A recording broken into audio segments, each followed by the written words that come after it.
Hey, it's Crumbs. You're lost? How do you not know where you are? It's Thorin's channel.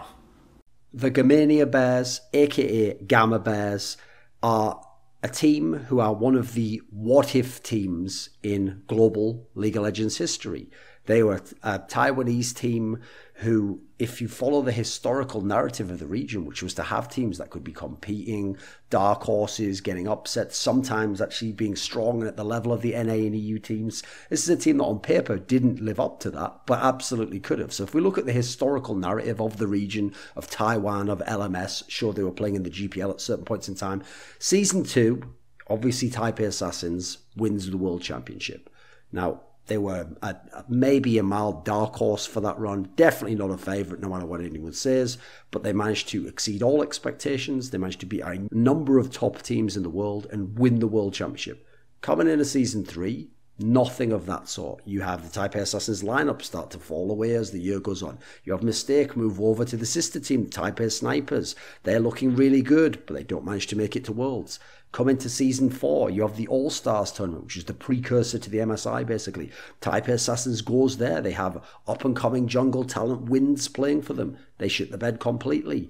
Then you go to Worlds. AHQ manages to actually upset EDG, a team that had been very dominant in the LPL in China, upset them in the group stage, forcing that tiebreaker scenario. On the other hand, Taipei Assassins shit the bed again. They're in the group with Starhorn Royal Club, SK Gaming, who had Svenskeren banned for half of the games, and TSM. So, you know what? On balance, one of the weaker groups in the tournament. They only managed to win one game out of 6. Then we go to Season 5 Worlds. This is one of the best showings ever for the Taiwanese region. You have the whole year a number of results that are worth talking about. You have the IEM World Championship, where Flash Wolves is actually playing in the semi-finals. They play against the TSM squad there, where they actually look pretty solid. At MSI, the first ever mid-season invitational, AHQ finishes top 4. They eliminate one of the other major regions for the first time. They beat Fnatic. They beat TSM. Impressive stuff, beating the champions of Europe and North America. You go to Worlds, Flash Wolves is able to defeat Ku Tigers in 2 games in their group stage. Korean teams. And at best out CLG to top the group. They then go to the quarterfinals where they played Orihin. They lost 1-3. Very close series though, closer than the 1-3 suggests. They managed to make the playoffs of Worlds. Elsewhere in the same tournament, AHQ, the strongest team from the region at that point in time, beats Fnatic, Invictus Gaming, Cloud9. They're in a scenario where they get to the round of 8. They get drawn against the Korean team. They get SK Telecom. They get 3-0'd. Some people call that SK Telecom the best team to ever play League of Legends. So Taiwan has 2 teams make it to the playoffs of Worlds that year. You come to Season 6 after such a strong Season 5 across the board at all the big international tournaments. Season 6 comes along. At MSI, Flash Wolves is pulling off upsets. They 2-0 G2, Europe's champion. They 2-0 SK Telecom. They, as a result, get to play against CLG in the semi-finals. They lose in 4 games, couple of close games again, and they manage to get another solid top 4 finish. At Worlds, Flash Wolves this time underperforms somewhat. They only win 2 out of 6 games, but even in doing so, they get upset wins. They beat SK Telecom, another win against the top Korean team. They beat Cloud9, who was an okay team that year.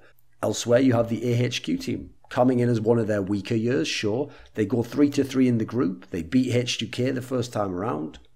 Unfortunately for them, H2K pulls off the epic comeback week 2, and it's not AHQ going through to the playoffs. Then you come to Season 7. At MSI, Flash Wolves again gets a win against SK Telecom. This time they go 1-on-1. They win a game against TSM, also going 1-on-1. They have to play SK Telecom in the semi-finals in yet another top 4 finish for the region. They lose 0-3 to SK Telecom. Obviously, SK Telecom goes on and wins the championship. Now, the reason why the history of the region consistently being able to get upsets, compete with teams in regions that are bigger than them is notable is because one of the rare times they didn't was Season 3 Worlds and was the Gamania Bears. But let's look at who the Gamania Bears were, because the core of the Flash Wolves team that accomplished a number of those big results I've just listed off now basically was in the Gamma Bears, in the Gamania Bears. They had everyone except Karsa, basically. And they had a couple of members of what's still the current starting lineup of Flash Wolves.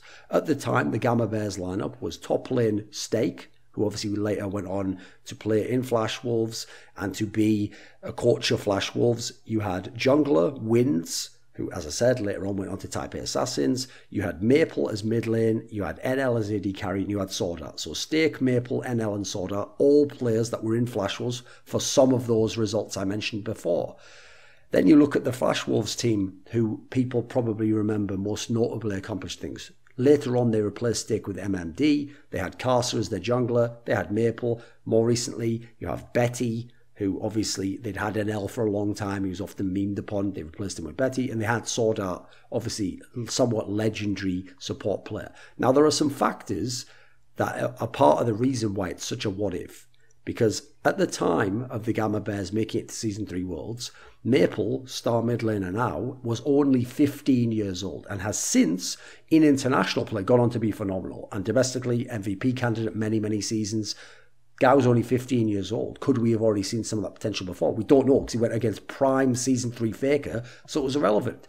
Then you have Winds. Now, a lot of people are going to say, well, obviously that lineup is good, right? They don't have Karsa and Maple, two of the really big names, the real stars, the talents of the team. Karsa, Maple, Sword Art. That's one of the reasons I've always thought that the Flash Wolves team was so relevant, because they actually had three very good players relative to their role worldwide. The team wasn't as good, but you have three players at that level, much better actually than people probably expect from an LMS team. You're going to have a shot at some upsets, right? Well, actually, at this point in time, Winds was the big what if for the region. This is a guy who people looked at and said he's one of the best junglers outside of Korea. This is a person who people thought actually could go on to be a truly great player, but who had something of an underwhelming career overall. He missed his timing for when he was at his best, Season 3 coming into Season 4, and instead he was on some teams that weren't so great. Then you have Sword Art, who I referenced already, who quite frankly is underrated in as much as what an epic legacy this guy's had. One of the best support players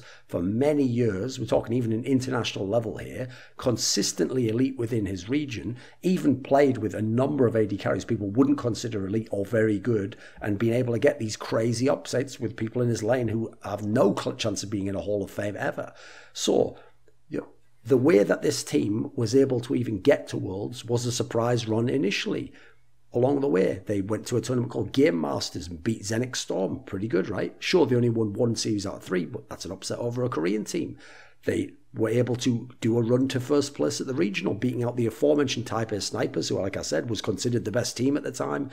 They got to Worlds, but because back then the format was that the winner of a major region got to go to the round of 8, except the one that either drew the short straw in Season 2, which was Azubu Frost, or in the case of Fnatic, because Europe had not done well enough for All-Stars, they had their first seed revoked.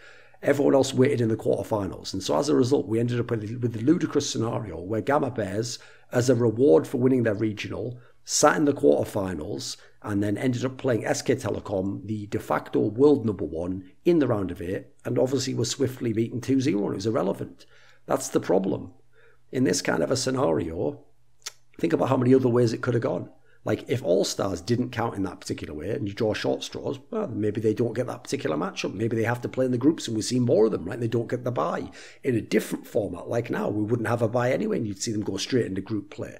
Then you consider that Taiwan's number 1 seed had to play what was effectively the winner of Group A, which ended up being SK Telecom, another number 1 seed, and the number 1 seed from the most dominant region in the world. Then you add in Season 3 SK Telecom, often considered one of the greatest teams of all time. I personally might put them forwards as the very best team to ever play. So we didn't really get to see what the Gamma Bears was capable of, which, funnily enough, is a parallel, because in this case, we didn't get to see what they were capable of because they only played an elite Korean team. What did they become famous for later in history? Upsetting elite Korean teams, particularly the SK Telecom organization and Faker and your boy Bengi. This is a team where their rise through that year showed that they were a team that was getting stronger and stronger, because earlier in the year, like I said, Type A Assassins falling off, Type A Snipers rising up. They go to that Game Masters tournament I mentioned before, a team that had Daydream, if you remember that guy, who was later on Blaze as the jungler. They had Arrow, MVP of the LCS years later, and obviously in Katie Arrows when they won the LCK, and was at OGN Champions Summer 2014 at the time. Okay, they come second place at that tournament. Then you go to the Taiwan Esports League that they were playing in. Just 4th place at this point in time in July of that year. Getting wrecked by AHQ, losing every game to Taipei Snipers, 0-5.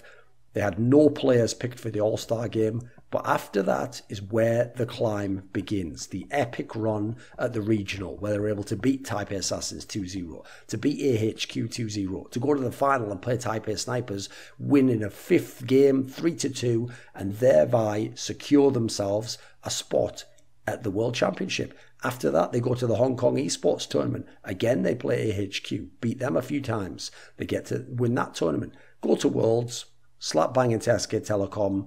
Nothing can be done. So in some ways, sets up a cool narrative that they later on got their revenge on SK Telecom. Precursor in terms of the squad being so similar to what Flash was later accomplished, but really makes you wonder what could have been if they'd have played in a group stage, if they'd been able to play anyone except SK Telecom, if Wins had been able to have these fabulous players around him and show himself earlier in his career. Would we still have had Carcer? Would Carcer have joined this team? Would this team have evolved into something else? Would they have kept the same core, including Wins? And would they have shown us that actually it wasn't just about Taipei Assassins in Season 2 being amazing? This region was legit, as we have since gone on to later find out through Flash Wolves and AHQ. This video was kindly supported by Gardner Wilson, Dean Tanglis, Alex Adams, Eddie Wingfors, Andreas Snazore Westerlund, Godawful Waste of Space, Kyla Harris, Travis Greb, James Harding, Daniel Yordanov, VeXii, Robert Baxter, and a special thanks goes out to Jerky's Minion. Now, do you want to suggest a topic or a guest for my content? Perhaps you'd like to ask me a question for my monthly AMA. Would you like teasers to see who's coming next on my upcoming content and what's going to be coming down the pipeline? Perhaps you want to take part in an esports discussion with me. Well, put your money where your mouth is and join the Scrilluminati today via the Patreon link below.